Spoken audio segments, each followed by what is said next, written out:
तो ये एग्जांपल करते हैं। मैट्रिक्स ए दे रखी है और ये एक्सप्रेशन दे रखा है, ए और बी की वैल्यू निकालनी है अपने को। तो इस एक्सप्रेशन के जो टर्म्स हैं, है ना, ए स्क्वायर निकाल लेते हैं पहले। तो ए स्क्वायर 3 - 2 1 3, इसको मल्टीप्लाई कर देते हैं 3 - 2 1 3 से। तो क्या आ जाएगा अपने पास में, है ना, 9 - 2 7 -6 -6 -12 3, और फिर ये 3 + 3, है ना, ये 6, और ये कितना आ गया -2 + 9 7, है ना, ये ए स्क्वायर हो गया। तो ये ए स्क्वायर है।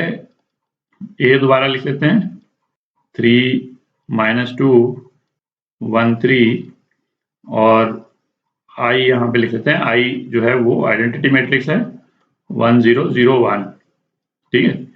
तो ये जो एक्सप्रेशन है लेफ्ट हैंड साइड का, है ना, राइट में नल मैट्रिक्स है, तो लेफ्ट हैंड साइड के जो एक्सप्रेशन वाली मैट्रिक्स है उसको लिख लेते हैं अपन, फिर इक्वेट करेंगे ए और बी निकालने के लिए। तो ये कितना हो गया 7 - 3a + bi, तो प्लस b × 1, तो ये b हो गया। सेकेंड टर्म देखते हैं, तो क्या है -12 और -a × -2, तो +2a और +0, है ना, 0 हो गया।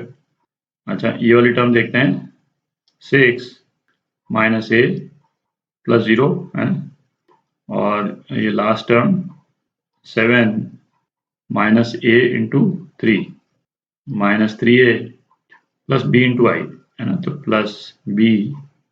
ये आ गया मैट्रिक्स इस एक्सप्रेशन से रिलेटेड, और ये हमको दे रखा है नल मैट्रिक्स के बराबर है 0 0 0 0, ठीक है। तो इससे अपन ए और बी की वैल्यू निकाल लेते हैं। तो एक एलिमेंट तो हम ये कंपेयर कर लेते हैं, इससे ए आ जाएगा ना, 6 - a 0 के बराबर है, 6 - a = 0, तो ए जो है हमारा कितना आ गया 6 आ गया।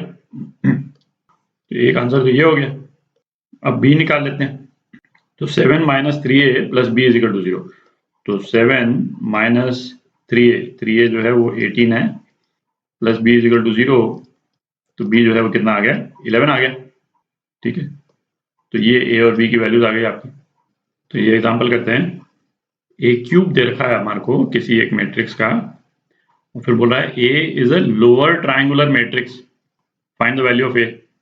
तो लोअर ट्रायंगुलर मैट्रिक्स जो है वो क्या होता था, ऑब्वियसली, है ना, ए क्यूब जो है वो 2x2 मैट्रिक्स है, तो ए भी 2x2 मैट्रिक्स ही होगी।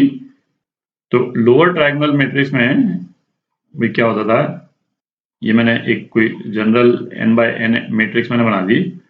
तो डायगोनल के तो जो एलिमेंट हो गए सो हो गए, ठीक है। बाकी एलिमेंट जो हैं वो लोअर ट्रायंगल में ही होंगे जो नॉन जीरो हैं। अपर ट्रायंगल वाले जितने हैं वो क्या हैं, 0, ठीक है। लोअर ट्रायंगुलर मैट्रिक्स में लोअर ट्रायंगल में ही नॉन जीरो एलिमेंट्स रहते हैं, अपर ट्रायंगल वाले पोर्शन में डायगोनल के ऊपर सारे 0 रहते हैं, ठीक है।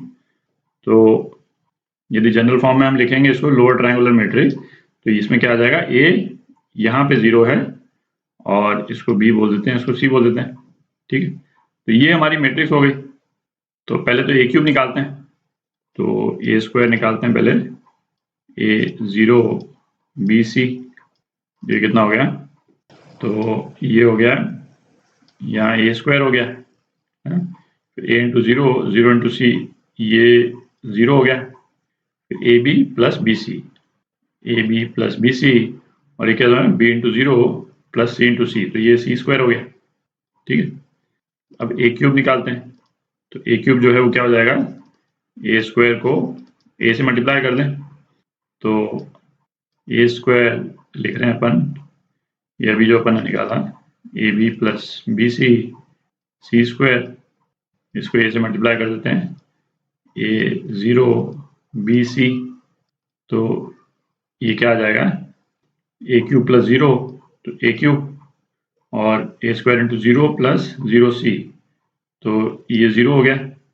फिर ये है a square b + a b c + b c square, ठीक है, a square b + a b c + b c square, और ये लास्ट वाली टर्म ये क्या हो गई, ये तो 0 हो गया, और ये सी क्यूब, ठीक है।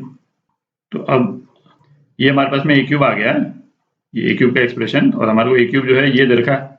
तो एलिमेंट्स को अपन कंपेयर कर लेते हैं। तो क्या है, ए क्यूब जो है वो 27 दे रखा है, तो इसका मतलब ए की वैल्यू क्या है, 3 है, ठीक है। अच्छा, सी क्यूब कितना दे रखा है, सी क्यूब जो है वो -8 दे रखा है, तो सी की वैल्यू क्या हो गई, -2 हो गई, ठीक है। अच्छा, और ये एक्सप्रेशन जो है a square b plus a b c plus b c square, ये कितना दे रखा है, ये 14 दे रखा है। तो अपन वैल्यूज डालते हैं, तो ये क्या आ गया, 9b प्लस ए बी सी, है ना, तो -6b प्लस b इंटू सी स्क्वायर, है ना, प्लस 4b, ये 14 के बराबर। तो b जो है वो कितना आ जाएगा, 2 आ जाएगा, ठीक है। तो ये आपके आंसर, है ना, ए बी सी की वैल्यू आ गई। तो अब हम ए लिख सकते हैं, यहाँ लिख लें ए जो है वो क्या हो जाएगा, A3 है 0, B2 और C -2, ठीक है। ये आपका आंसर